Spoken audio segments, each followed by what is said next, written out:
बिस्मिल्लाहिर्रहमानिर्रहीम। नाज़रीन, बहुत शुक्रिया आपने वक्त निकाला ये वीडियो देखने के लिए। नाज़रीन, इस वक्त इस्लामाबाद की जो सिचुएशन है तो सबके सामने है कि क्या हो रहा है। मुखला जो है वो सुप्रीम कोर्ट के ऊपर चढ़ दौड़े हैं और जुडिशल कमीशन का इजलास भी जो है वो आज होना था।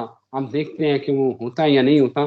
जिस वक्त तक मैं वीडियो बना रहा हूँ इस वक्त सुप्रीम कोर्ट इस्लामाबाद मैदान जंग बना हुआ है। नाज़रीन, सूरत हाल क्या होने वाली है।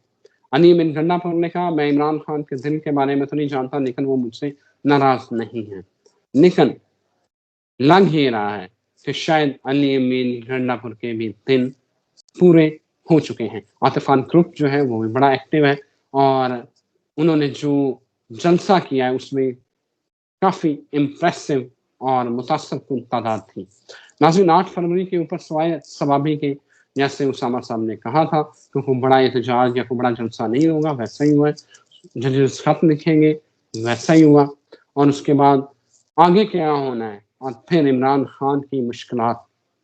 एक एस्ट्रोलॉजर है, उन्होंने बड़ा हैरान कुन दावा कर दिया कि इमरान खान जेल से कैसे निकलेंगे। ये अल्फाज मैं नहीं बता सकता, लेकिन वो जो मंजर कशी बयान कर रहे हैं वो बड़ी खतरनाक है। सूरत आने वाले दिनों में क्या बन सकती है ये जानते हैं। Mohammad Usama Ali, the very famous astrologer, business consultant, religious scholar. क्या होने वाला है ये जो इमरान खान के हवाले से अफसोसनाक किस्म की पेशगोई हुई है, उसके बारे में उसामा साहब क्या कहते हैं। क्या बाकी जिंदगी मौत अल्लाह के हाथ में है, लेकिन फिर भी आपका जायचा इंडिकेट करता है कि आपका लाइफ स्पैन कितना रह गया है। ये जानते हैं मोहम्मद उसामा अली से। Thank you very much Usama sahab. क्या देख रहे हैं, ये क्या होने वाला है। जी बहुत शुक्रिया। बिस्मिल्लाहिर्रहमानिर्रहीम, अल्हम्दुलिल्लाहि रब्बिल आलमीन, अल्लाहुम्मा सल्ली अला मुहम्मद व आले मुहम्मद। धोखा मई तक होना था ये भूल गए आप, और अली अमीन की गुफ्तगू और उनके नए सदर की गुफ्तगू में वाज़ेह फर्क नजर आता है। तो इससे ये तो वाज़ेह होता है कि इमरान खान कह रहे हैं कोई 99% डील मेरी नहीं हुई, अली अमीन कह रहे हैं कि 99% तक मामला चले गए थे।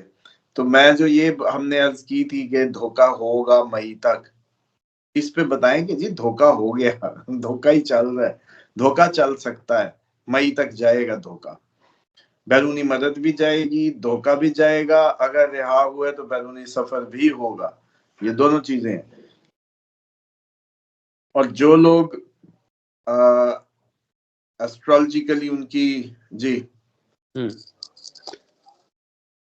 उसामा साहब, आपने मैं उसी सवाल हुई आप उसका जवाब देने लगे थे कि आप कह रहे हैं बैरूनी सफर।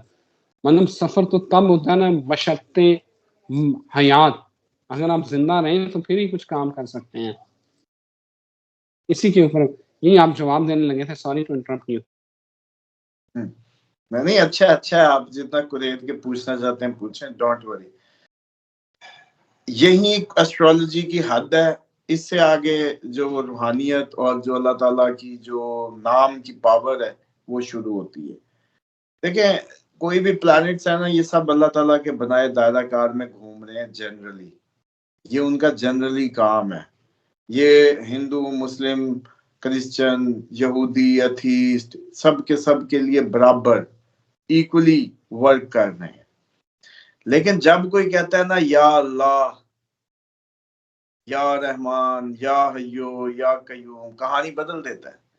अब सितारे मितारे खड़े रह जाते हैं। ये हिंदुइज्म का अपना वेद भी मानता है। ये मैं कोई इस्लाम की भावनाओं में बह के कोई बात नहीं कर रहा है एज ए मुस्लिम। आप बड़े से बड़ा इंडियन इधर एस्ट्रोलॉजर ले आए, मैं उसको इस बात पे आपके सामने कन्विंस कर दूंगा, बल्कि वो मानेगा कि डेफिनेटली जहां ये हमारी सारी, जैसे कहते हैं ना, दुनिया की हदें खत्म होती हैं, इसमें जो मौजज़ात का नाम है वो रूहानियत पैदा कर सकती है, वो केतु है। वो खुद भी मानते हैं कि राहु जो दुनिया है वो उसको घूम के, उनकी थ्योरी के मुताबिक आना घूम के बैंड होके केतु के पाँव में है। इसीलिए आप देखें कि आपके जो रिलीजियस बड़े लोग होते हैं, सारे बादशाह भी जाके उनके पाँव को छू रहे होते हैं, उनको घुटनों को हाथ लगा के मिल रहे होते हैं। क्यों? उनसे ये तो नहीं पूछा जाता कि बैंक बैलेंस आपका कितना है और कितना नहीं है। तो same as it is, matter यही होता है। इमरान खान काफी अरसे से आइसोलेशन में, जितनी दफा वो कुरान पढ़ रहे हैं या जितनी वो दुआएं कर रहे हैं, बल्कि अब तो एक वकील है उनके जरिए उनको जो है ना रिहाई की दुआ भी भेजी हुई है। वो पढ़े ना पढ़े, क्योंकि जब कोई रिहाई का पूछते तो हंस पड़ते हैं। वो ऐसे ही है जैसे हमने पहले बताया हुआ है कि वो चाबी उनके अपने पास है, वो जब देखेंगे लगानी है लगा लेंगे। तो इस तरह का कोई चक्कर नहीं है। एस्ट्रोलॉजिकल रीडिंग्स में सबसे पहली रीडिंग मैं समझता हूँ, ठीक है प्लानिटरी चार्ट ये कह रहे हैं कि इमरान खान निकले तो बाहर जाएंगे, लेकिन सिर्फ बाहर जाएंगे ये नहीं है। फिर इन्होंने धोखा क्यों नहीं बताया? फिर इतने ही साइंसदान है, जितनी बारीकियों से हम खोलते हैं उतनी बारीकियों से खोल दें। अच्छा, उसके बाद मैंने कहा था कि कोई डील वील नहीं होनी 21 के बाद, एटीट्यूड और स्ट्रेटजी बदल जाएगी। स्ट्रेटजी नहीं बदली, खतों पे खत लिखने शुरू किए हुए हैं। बताएं आप, मतलब आप अगर इतने ही डेप्थ में रीड कर रहे हैं तो आए ना फिर मैदान में। जिस तरह से हम बता रहे होते हैं चीजें हो रही होती हैं, फिर वैसे आए। तो फिर डेफिनेटली या तो पिछले मेरे 1 साल की प्रेडिक्शंस को रद्द करना होगा, या फिर हम किसी की बात मानेंगे कि जी इमरान खान की जी अब लाश निकलेगी। लाश वाश देखें कोई नहीं निकाल सकता, ना निकल सकती होती है। जब खुदा का कलाम कोई पढ़े, उसकी मदद पुकार ले, ये एक दूसरी बात है। अब आ जाएंगे इमरान खान का जो जुपिटर का एस्पेक्ट है ना सर जी, वो भी उसके 8वें घर पे पड़ रहा है। 8वें घर पे जिसके जुपिटर का एस्पेक्ट पड़ जाए उसकी जिंदगी लंबी होती है एज कम्पेयर टू वो। अब वो लोग जो सारे टेमे लगा रहे हैं वो देख रहे हैं अभी 72वां साल, एरीज, छोटी उम्र होती है, ये होता है वो होता है इस तरह से। लेकिन जो जाती बर्थ चार्ट है, अब वहां कंफ्यूज सारे एस्ट्रोलॉजर हैं। किसी के पास वो लिब्रा है, किसी के पास वो वर्गो हैं, किसी के पास वो सजिटेरियस है। हर किसी के एक अपने दिमाग में ना उनका असेंडेंट उठाया हुआ। मून एरीज ही है, लेकिन मून से आपकी छोटी छोटी जिंदगी के इवेंट्स पता चलते हैं, डेली रूटीन के, मतलब रोजमर्रा की जिंदगी के। आपके लॉन्ग टर्म इवेंट्स नहीं कवर होते उसमें, वो असेंडेंट से ही पता चलते हैं कि बड़े नसीब में इस वक्त क्या चल रहा है, जिसपे हम प्रेडिक्शन मिक्स करके दे रहे हैं। तो हमारी बैठ रही है तो डेफिनेटली इसका मतलब है रीडिंग हमारी ठीक है। ये किसी की भी बैठ सकती है, लेकिन ये बहरहाल ये ठीक।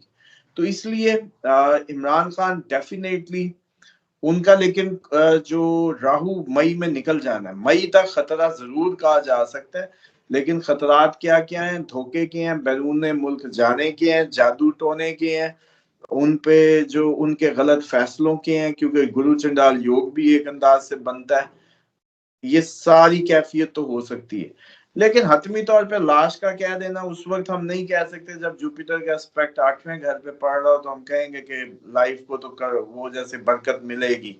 8वां घर मृत्यु मृत्यु का घर, लेकिन सडन का घर भी है, सडन चीजों को भी ट्रिगर करता है। और टेक्निकली सिर्फ धोखा हो सकता है, फ्रॉड हो सकता है, गलत फैसले ले सकते हैं, ये सब कुछ हो सकता है। लेकिन इस मौके पे या उस पे हम डेथ को हतमी तौर पे इस उसमें नहीं कह सकते। उसामा साहब, अगला सवाल ये है कि अली अमीन भंडारपुर क्या अपनी वजारत पे जो उनकी वजारत आला जो है उससे वो हाथ धो सकते हैं? क्या ये नजर होता, मतलब ये होता नजर आ रहा है? देखें, अब इसमें के लिए तो आप जनाब, जब इनके हलफ बर्दारी की आप लोगों ने हुकूमतें बनी थी, वीडियोस बनाई हैं, उनको जाके देखें। आप पूछने की दोबारा क्या बात? आपको याद है 3 हुकूमतें या 3 ओहदे ऐसे थे जिन्होंने कमर दर अकरब में हलफ उठाए? वजीर आजम पाकिस्तान का ये आपके अली अमीन और बलूचिस्तान। तो ये तीनों ही कभी भी जैसे कहते हैं ना कि ये मुद्दत पूरी नहीं करेंगे। तो अली अमीन का बहाना बन चुका है, और अली अमीन ने पूरी तो नहीं करनी, तो वो कभी भी जा सकता है, इसमें कोई ऐसी वो नहीं है। चले, मेरा ख्याल नाज़रीन को साथ ये भी बताते चले कि वो हमने शुरू में इंट्रो में कहा था कि जुडिशल कमीशन का इजलास जो है वो अभी तक होता या नहीं होता, लेकिन अभी खबर ये आई है कि जुडिशल कमीशन का इजलास जो है वो जारी है। हम देखते हैं क्या फैसला होता है।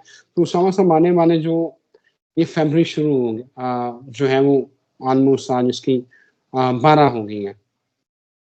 क्या लग रहा है आपको कि क्या होगा?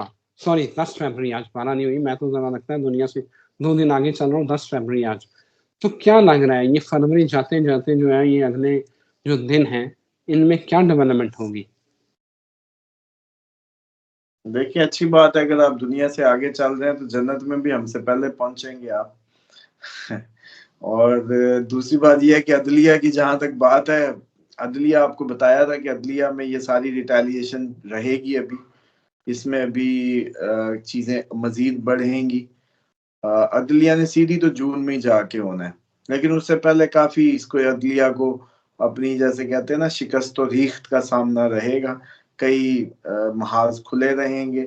वुकला 29 मार्च के बाद खड़े हो सकते हैं। सैटर्न क्योंकि इनका काले कोट का रूलिंग प्लैनेट जो है वो पाइसिस में मूव कर जाएगा, साइकिल पूरा होने लगेगा, तो सारे ही उठ के खड़े हो जाएंगे। आप जाग उठा है सारा वतन काइंड ऑफ एनवायरनमेंट 29 मार्च के बाद हो सकता है। उसमें दो इम्प्लीकेशंस हैं, एक है सैटर्न राहु कंजंक्शन, दूसरा है सूरज गिरन।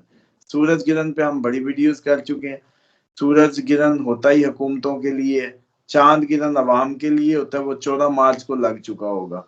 उसके नतीजे में आगे लगेगा मार्च में, मतलब 29 मार्च में सूरज गिरन, वो लगेगा हुकूमतों पे, और वो खैर अपनी हुकूमत पे भी लगेगा, लेकिन इर्द गिर्द हम सारे पूरी दुनिया उसकी एक बहुत बड़ी जो है ना फैक्टी हो सकती है।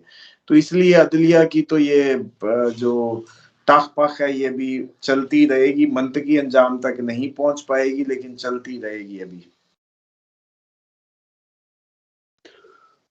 बिल्कुल सही है उसामा साहब, बहुत शुक्रिया आपके वक्त का। नाज़रीन यहाँ इजाज़त दें, हम एक नई वीडियो के साथ, एक नए टॉपिक के साथ फिर हाजिर होते हैं। अल्लाह हाफ़िज़।